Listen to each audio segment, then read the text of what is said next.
오늘 우리에게 주실 하나님의 말씀은 누가복음 2장 1절에서 7절까지의 말씀입니다. 누가복음 2장 1절에서 7절까지의 말씀을 우리 같이 한 목소리로 받들어 읽겠습니다. 그때에 가이사 아구스도 배가 영을 내려 천하로 다 호적하라 하였으니 이 호적은 구레노가 수리아 총독이 되었을 때에 처음 한 것이라. 모든 사람이 호적하러 각각 고향으로 돌아가매 요셉도 다윗의 집 족속이므로 갈릴리 나사렛 동네에서 유대를 향하여 베들레헴이라 하는 다윗의 동네로 그 약혼한 마리아와 함께 호적하러 올라가니 마리아가 이미 잉태하였더라. 거기 있을 때에 해산할 날이 차서 첫 아기를 낳아 강보에 싸서 구유에 누이니 이는 여관이 있을 곳이 없음이로라. 아멘.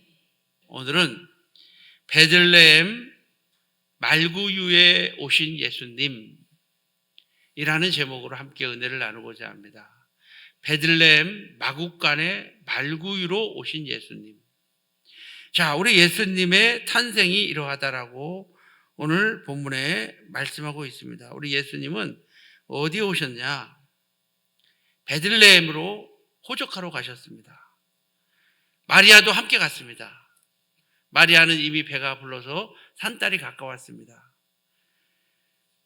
아우구스도 배가 영을 내려 온 천하로 다 호적하라 하였고, 요셉도 다윗의 집 족속이므로 갈릴리 나사렛 동네에서 유대를 향하여 베들레헴이라 하는 동네로 가서, 무슨 말이냐면 나사렛 동네에서 나시지 않으시고 나사렛 동네에서 사셨지만 나지 않으시고 베들레헴이라는 곳에 가서서 나셨고, 또 특별히 마국간이라는 곳에 가서 말구유에 나셨다는 것은 영적으로 특별한 의미를 우리에게 가르쳐주고 있습니다. 오늘 그 의미를 통해서 함께 은혜를 나누고자 합니다. 우리 예수님께서 이 땅에 오신 성탄 계절입니다. 누구보다도 기뻐하고 행복해야 될 성도들이 너무나 세상 일로 바쁘고 또 분주한 사건과 또 좋지 못한 상황 속에서 예수 그리스도께서 이 땅에 아기로 오신 것에 기쁨을 우리가 잊어버리고 살아갈 때가 많이 있는 것 같아요. 그러나 이 성탄절기를 통해서 우리가 기뻐해야죠. 안 믿는 사람들이 아무것도 모르면서 기뻐하면서 흥청망청 보내는 날이 아니잖아요. 엄연히 우리 주님께서 이 땅에 오신 것을 우리가 기뻐해야 될 줄로 믿습니다. 그래서 오늘 이 지역을 통해서 우리 주님께서 어느 지역에 어떤 상태로 오시는 것에 대한 의미를 통해서 함께 은혜를 나누고자 합니다. 자, 첫 번째로 한번 따라합니다. 우리 예수님은 베들레헴에서 나셨습니다. 아니, 왜 하필 이렇게 아우구스도 배가 영을 내려서 천하로 호적하라 했을까요? 그것은 바로 우리 예수님께서 베들레헴에서 나셔야 했기 때문입니다. 우리 예수님이 베들레헴에 나셨다는 것은 어떤 의미가 있을까요? 베들레헴에 나셨다는 것은 왕으로 오신 예수님을 상징합니다. 베들레헴은 누구의 고향이냐면 다윗의 고향입니다. 그러므로 다윗의 자손 예수 그리스도로, 오늘 본문에 이렇게 말합니다. 유다 족속 인구로 누가 유다 족속이죠? 요셉도 다윗의 집 족속 인구로 어디로 가서? 유다로 가서, 그 다음에 어디로 갔어요? 베들레헴으로 가서. 베들레헴이 누구의 고향이라고요? 다윗의 고향. 다윗이 왕이죠. 그 왕위가 끊어지지 않는다고 말씀하셨죠.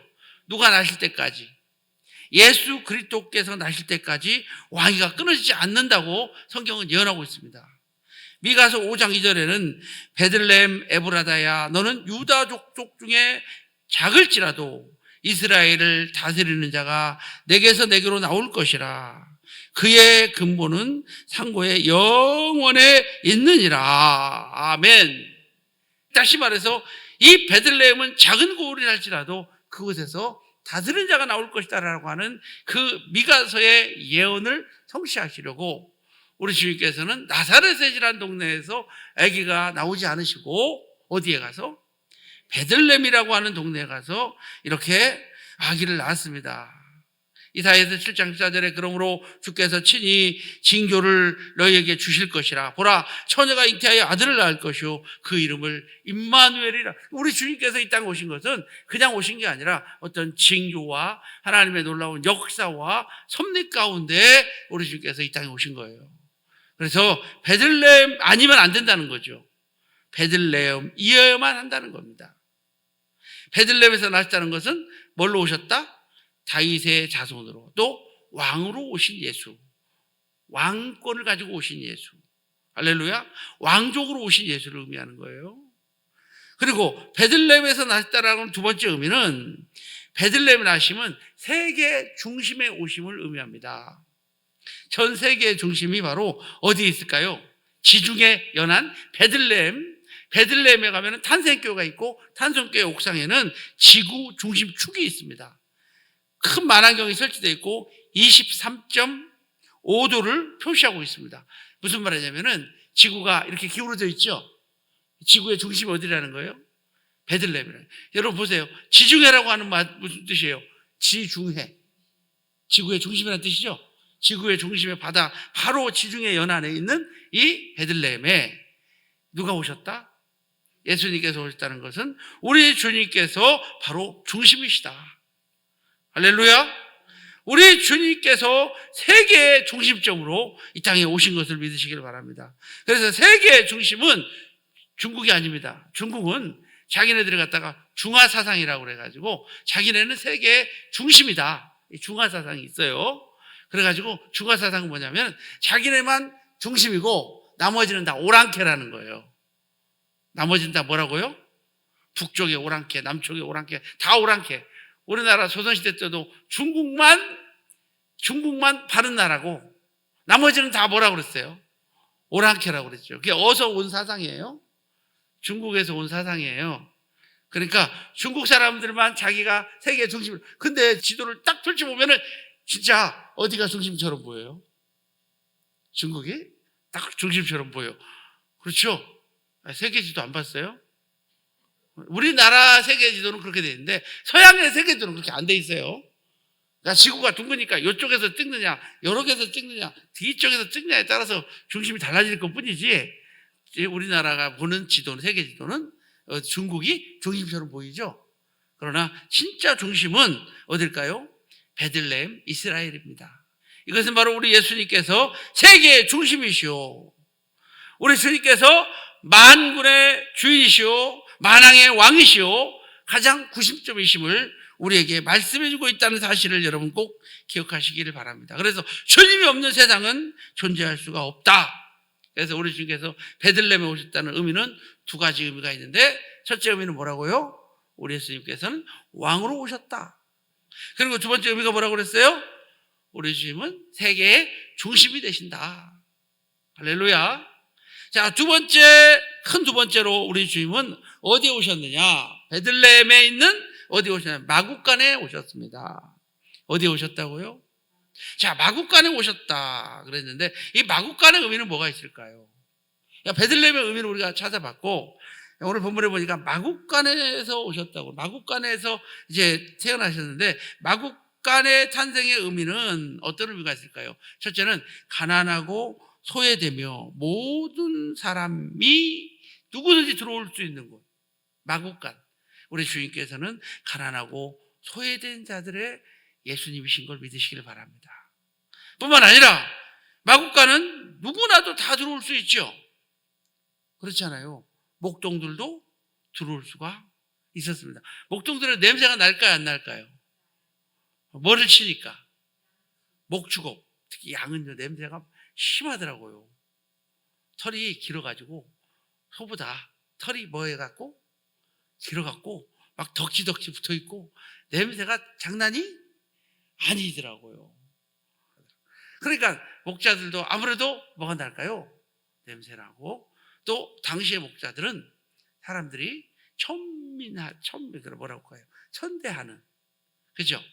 특별히 애굽 사람들은요, 목동들을 천대했어요. 천민들이죠, 한마디로 말해서. 그리고 그들은 삶이 고달플까요? 안 고달플까요? 왜 고달플까요? 밤에 잠을 잘 수가 없으니까요. 왜 밤에 잠을 못 잘까요? 양을 지켜야 되니까요. 늑대들이 밤에 와요? 낮에 와요? 밤에 오잖아요. 그러니까 아무래도 극한 직업 중에 하나일 것 같아요. 밤에는 또 이스라엘은 춥잖아요. 그런 그 밤에 양을 치는 목자들에게 우리 주님께서는 제일 먼저 천사들을 보내사, 할렐루야, 제일 먼저 천사를 보내사 우리 주님 나실 것을 예언하시고 그들을 예수님께로 보낸 줄로 보십니다. 그러므로 이 마국간은 목자도 들어올 수 있고 또 누구도 들어올 수 있어요. 천민도 들어올 수 있고 귀족도 들어올 수 있어요. 귀족이 왔어요. 동방에 사는 아주 높은 귀족 세 사람이 왔어요. 그들이 와가지고 우리 예수님 앞에 보화를 드려서 예물을 드리고 뭐 했어요? 경배했어요. 그리고 황금과 유향과 몰약을 드렸어요. 그렇죠? 가장 귀한 것들을 갖다 예수님께 드렸어요. 그러므로 우리 예수님이 마국간에 오셨다는 것은 낮고 낮은 천한 사람부터 높고 높은 모든 사람들에게 누구나 다 올 수 있는 마국간에 오신 것은 바로 그 예수님께서 보편적이신 모든 사람의 임금이신 것을 오늘 본문에서 우리에게 말씀해 주고 있는 것을 믿으시길 바랍니다. 마태복음 21장 28절에 수고하고 무거운 짐진 자들아 다 내게로 오라 내가 너희를 쉬게 하리라 말씀하신 것처럼 누구든지 누구 앞에 나갈 수 있어요? 우리 예수님께 나갈 수 있다는 사실을 여러분 기억하시고 우리 누구든지 전도할 수 있는 그런 믿음의 성도가 됩시다. 또 마국간에 오셨다고 하는 두 번째 의미는 겸손한 왕으로 오셨다라는 의미를 가지고 있어요. 어떻게 오셨다고요? 겸손한 왕으로.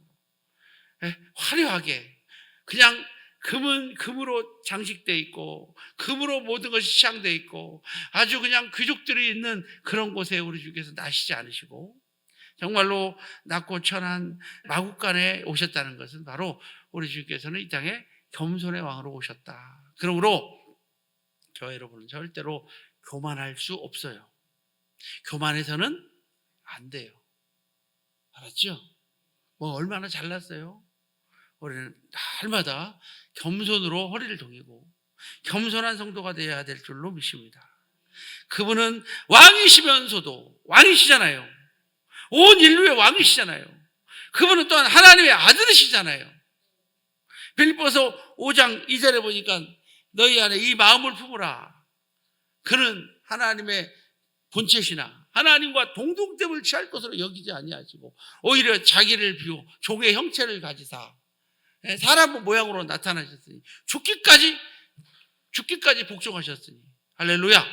그분이 바로 우리 예수님이신 걸 믿으시길 바랍니다. 하나님의 본체시나 그는 아들이시면서도 할렐루야. 히브리서 5장 8절에 그는 아들이시면서도 받으신 고난으로 인하여 순종함을 배워서 할렐루야. 아들이시면서도 라고 나와요. 누구의 아들? 하나님의 아들이시면서도 할렐루야. 아들이시면서도 받으는 고난으로 순종함을 배워서 온전하게 되셨든지 자기를 찾는 자들을 찾는 모든 자들에게 구원의 근원이 되시고 우리도 우리 주님께서 겸손했으니까 우리도 꼭 겸손해야 돼요. 우리 주님도 너무 목수일을 하셨잖아요. 그러니까 목사라고 그냥 거룩하게 그냥 아무것도 안 하고 있으면 안 되고 이것저것 할 수 있으면 다 찾아서 하고 일도 하고 노가다도 뛸 수 있고 뭐도 할 수 있고 모든 일도 할 수 있는 거예요. 왜? 누구를 닮아서? 우리 예수님을 닮아서 우리는 그렇게 이렇게 사회에서 낮은 곳, 힘든 곳, 어려운 곳에도 함께 할 수 있는 그런 믿음의 성도가 다 되시기를 주님의 이름으로 축복합니다. 우리 주님께서 낮고 천한 말구유, 낮고 천한 그 목동들에게 제일 먼저 보여주신 것처럼 그죠? 여러분이 자녀를 낳았으면 누구에게 제일 먼저 보이고 싶어요? 높은 사람, 낮은 사람? 이왕이면 높은 사람? 이왕이면 귀족, 전민? 거지에게 보이고 싶지는 않겠잖아요. 그죠? 그러나 우리 예수님께서는 가장 낮은 자의 구주가 되시고 겸손의 왕으로 이 땅에 오신 것을 꼭 기억하시기를 바랍니다. 그래도 우리도 정말 낮아질 수 있으면 좋겠다. 정말 크리스마스를 계절을 맞이해서 힘들고 병들고 어려움 당하고 있는 성도들이 있으면 우리가 먼저 찾아가서 안아주고 도와주고 그렇게 했으면 좋겠다라는 생각이 들어요. 요즘에도 그런 사람 있나 봐요. 우리 집사람이 여기 밖에 나갔는데 어떤 사람이 앉아 있었대요. 여자분인데 얼마나 냄새가 많이 나는지 그냥 아직도 그 냄새가 코에서 가시질 않는다고 그래요. 그리고 며칠 동안 그 냄새가 빠지질 않았다고. 하여튼 여러분 그잖아요. 근데 그분이 왔다 갔다 그래서 우리 집사람이 냄새가 확 오는다고.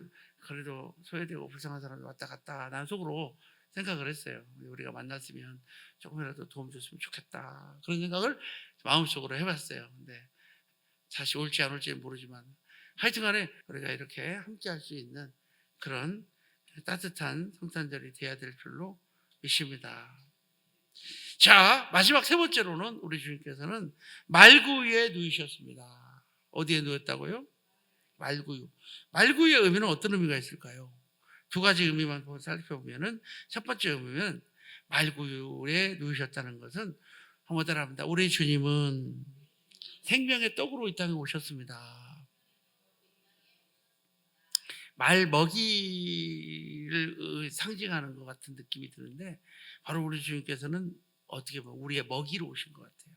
생명의 떡으로 이 땅에 오셨습니다. 그래서 요한복음 6장 32절에서 34절에 보니까 예수께서 이르시되 내가 진실로 진실로 너희에게 이르노니 모세가 너희에게 하늘로부터 떡을 준 것이 아니라 내 아버지께서 너희에게 하늘로부터 참떡을 주셨나니 하나님의 떡은 하늘에서 내려 세상에 생명을 주는 것이니라. 그들이 이르되 주여 이 떡을 항상 우리에게 주소서. 우리 주님께서 말씀하셨죠. 나는 생명의 떡이다. 나는 하늘에서 내려온 떡이다. 말씀하셨죠. 우리 주님이 바로 떡으로 오셨다는 거죠. 여러분도 생명의 양식을 위해 삽시다. 썩어질 것을 위해 살지 말고 우리 주님의 생명의 떡으로 이 땅에 오셨으니까 교회는 세상을 위해서 세상에 잘 살기 위해서 돈을 벌기 위해서 만들어진 집단이 절대 아닙니다. 오늘날에 많이 변질돼 가지고 돈을 많이 벌고 돈을 이렇게 할 수 있는 그런 교회들이 많이 또 이렇게 또 성장하고 또 어떻게 보면 교회에 보면 사업가들이 사업하면서 교회를 다니는 거예요. 일부러. 왜 그럴까요? 교회 어떤 실업인 선교사가 교회 안에 있고 또 골프 모임도 교회 안에 있고 거기에 들어가야만 또 경제활동을 할 수 있는 큰 교회들 중에 그런 교회들이 참 많이 있는 것 같더라고요. 광주도 그러더라고요. 광주도 그런 교회가 많이 있더라고요. 근데 그런 것 때문에 우리가 교회에 오는 것은 아주 잘못된 것이다. 잘못된 것이다. 물론 그런 것도 너무 배척하면 교회가 부흥이 안 되잖아요. 그죠? 그러나 교회 부흥도 중요하지만 진리는 진리잖아요. 그죠? 교회는 우리가 먹고 살기 위해서 오는 것이 아니다. 그러나 교회를 잘 다니면 먹고 살기에 책임져 주신다. 하나님이. 우리는 생업 공동체이기도 합니다. 그죠?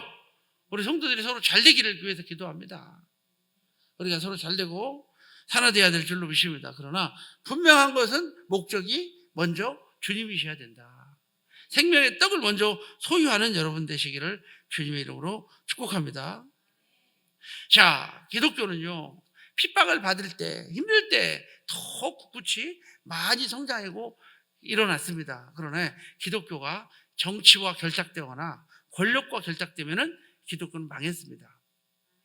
기독교가 힘들고 어려울 때는 잘 성장했는데 로마라고 하는 나라도 그렇게 핍박할 때는 기독교가 성장했는데 기독교가 국교화가 됐어요. 그죠? 데오드레우스 황제 때 국교화가 돼가지고 천주교가 됐어요. 그때부터 많은 사람들이 타락하기 시작했어요. 완전히 타락해버렸어요. 그렇죠? 종교가 권력과 정치를 결탁하여서 암흑기가 되고 말았어요. 그래가지고 성 베드로 성당을 짓기 위해서 어떤 신부는 면죄부를 팔았어요. 천국 티켓을 팔았어요. 윌리엄 티첼 신부라고 하는 사람은 천국 티켓을 팔았어요. 돈을 얼마를 내면 천국에 들어간다. 면제부를 판 거예요. 돈을 주고 천국 간다는 거죠. 그럼 돈 없는 사람은 천국 못 가겠네요. 그러니까 타락한 거죠. 그리고 교황 무오설. 교황은 죄가 없다라는 거예요. 교황은 무조건 옳대. 교황은 화장실도 안 가나요? 교황은 비듬도 안 떨어지나요? 교황은 눈곱도 안 끼나요? 아니, 교황 나오는 거 보니까 이렇게 걸어오던데, 이렇게 늙어가지고. 교황은 늙지도 않나요? 그죠? 교황은 치매도 안 오나요? 인간이잖아요. 그리고 인간 숭배, 성인 숭배, 사람을 숭배. 자기들을 숭배하라는 거예요. 성인 숭배라는 한데, 성인 숭배. 조상들을 숭배하고. 아니, 조상들 숭배하면, 어떤 이방 종교와 뭐가 다를 게 있냐고요. 조상 묘를 갖다 어디다 쓰느냐에 따라서 자손이 잘 되고, 그 귀신들이 역사하는, 거기 똑같이 하고 있는 거예요. 권력을 귀신들이 줬잖아요, 옛날에는. 이게 과연 하나님이 좋아하시겠는가?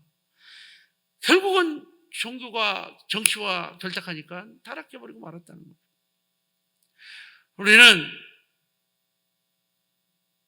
정치에 맛을 들여서는 안 된다는 겁니다. 권력에 맛을 들여서는 안 된다는 겁니다. 우리는 언제나 외로워도, 슬퍼도, 괴로워도, 그치, 울지 맙시다. 힘들어도 우리는 끝까지 참고 나가는 귀한 성도가 되시기를 주님의 이름으로 축복합니다. 자, 말구에 오셨다고 하는 두 번째 의미는 뭘까요? 말구에 오셨다는 것은 우리를 위해서 죽어주실 예수님으로 오심을 의미합니다. 고난당하실 예수님, 우리를 위해 희생당하실 예수님, 온기라고는 아무것도 느낄 수 없는 그 낮고 천한 곳에 오셔서 우리 주님께서 우리의 먹이가 되셔서 우리를 위해서 죽어주시려고 이 땅에 제물로 오셨다는 것을 의미하고 있는 것을 믿으시길 바랍니다. 우리를 위해서 죽어주시기 위해서 진설병처럼, 진설병 있죠?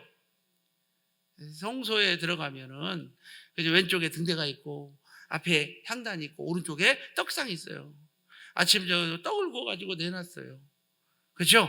진설했던 진설병처럼 우리 주님 말구 위에 누워 계신 모습을 보니까 우리 주님께서 우리를 위해서 죽어주시러 오신 예수님이신 것을 꼭 믿으시기를 바랍니다. 그래서 우리 주님 성만찬 때 이렇게 말씀하셨어요. 이 떡을 받아 먹어라. 이 떡은 너희를 위하여 주는 내 몸이니 이 잔을 받아 마셔라. 이 잔은 너희를 위하여 흘리는 바 내 피라고 말씀하셨죠. 우리 주님께서 우리를 위하여 죽어주시려고 이 땅에 오셨다는 것을 믿으시기를 바랍니다. 가시고기라는 물고기가 있어요. 가시고기라고 하는 물고기. 이 물고기는요 다른 모든 물고기에 비해서 치어들이 살아날 확률이 90%가 넘는다고 합니다. 대부분 물고기들은 치어들이 다 죽는데요. 치어들로 태어나지 못하고 부화할 확률이 90%가 넘는데요. 대부분 물고기들은 다 잡아먹힌다는 거죠. 어느 때? 알로 있을 때 꽃게가 와서 먹어버리고 문어가 와서 먹어버리고 또 거북이도 와서 먹어버리고 다 먹어버린다는 거죠. 그런데 가시고기는 숯불 사이에다가 알을 낳고, 그죠? 알을 낳고, 물고기들은 이제 수컷이 알을 낳는지 암컷이 알을 낳는지 헷갈리죠. 그래서 암컷이 먼저 알을 나누면 거기다가 수컷이 정액을 해가지고 체외 수정을 해요. 체외 수정을 하면은 그때부터 이 수컷은 새끼들을 보호하고, 새끼가 아니라 뭐죠? 알들을 뭐 한다고요? 보호하고 그 알들이 유실되지 않도록 또 다른 것들이 와서 먹지 못하도록 지킨다는 거죠. 밤에 잠도 안 자고 계속 그래서 지킨다는 거예요. 30일 동안 지킨다는 거예요. 지키고 나면 밥도 먹고 못 먹고 아무것도 못하고 지키고 있다가 이 치어들이 알에서 깨어날 때쯤이면 기운이 빠져가지고 죽어버린대요. 그 죽어버리면 이 치어들이 그죠? 그 가시고기 수컷을 뭐예요? 뜯어먹는 거예요. 뜯어먹고 성장을 해요. 그래가지고 그 치어들의 생존율이 90%까지 이른다는 거죠. 그 또 한 가지 짐승 중에서 그런 게 있죠. 두꺼비. 들어봤어요? 두꺼비? 두꺼비는 그 두꺼비 등에다가 하면은 두꺼비 등을 이렇게 뜯어먹고 이렇게 살아가는 거. 좀 무서운 말을 했나요? 네? 하여튼 간에 이게 자기를 희생해서 새끼들을 살리는, 그죠? 새끼들을 살리는 그런 어떤 그런 내용들을 보면서, 야, 우리 예수님께서 우리를 살리시기 위해서, 그죠? 30년간 30년 동안 몫으로 일하시다가 또 3년 동안 공생애를 또 이렇게 견디시고 마지막에는 우리를 위하여 뭐 하시고 죽으셔서 예수의 그 살과 피를 내가 먹고 마심으로 우리가 성장하고 구원을 받는다라는 의미에서 이 가시고기가 주는 의미가 우리에게 있는 것 같아요. 마태복음 20장 28절에 인자가 온 것은 섬김을 받으려 함이 아니라 도리어 섬기려 하고 자기 목숨을 모든 사람의 대속물로 주려 함이니라 라고 말씀하고 계십니다. 그렇습니다. 우리 예수님께서는 바로 말구에 오셨던 것은 나를 위하여 뭐 하시려고? 죽어주시려고 오심을 예표하고 있다는 사실을 여러분 기억하시고, 우리 주님 나를 위해서 오셨는데 그래도 우리는 기뻐해야 돼요. 왜? 그분 때문에 우리는 뭘 받았으니까. 구원받았으니까. 영생 얻었으니까. 우리가 이렇게 구원받은 것은 우연히 된 것이 아닙니다. 누군가의 희생. 그분이 누굴까요? 예수님의 희생. 또 우리를 위해서 기도해 주시는 부모님들의 헌신과 희생. 또 우리를 위해서 기도해 주시는 구역장의 헌신과 희생. 기관장의 헌신과 희생을 통해서, 그죠? 여러분께서 기도하는 누군가의 헌신과 희생을 통해서 오늘 우리가 이 자리에 있다라고 하는 사실을 기억하면서, 무엇보다 우리 주님께서 나를 위해서 죽으셨다는 사실을 기억하는 그런 아름다운 성탄절기가 되시기를 주님의 이름으로 축복합니다. 자, 우리 지금 어디 오셨다고요? 베들레헴. 베들레헴 오셨다는 뜻을 알죠? 두 가지의 의미가 있다고 그랬죠. 그 다음에 어디 오셨다고요? 마구간. 마구간의 의미도 배웠죠? 세 번째는 어디 오셨다고요? 말구 위에 누우셨다. 그 의미 우리가 두 가지를 배웠어요. 우리도 우리 예수님 사랑하면서 정말 겸손하고 또 희생할 수 있는 그런 멋진 믿음의 성도가 되시기를 바랍니다. 희생이 없이는 그렇게 영혼 구원할 수가 없다라는 거예요. 기도하겠습니다.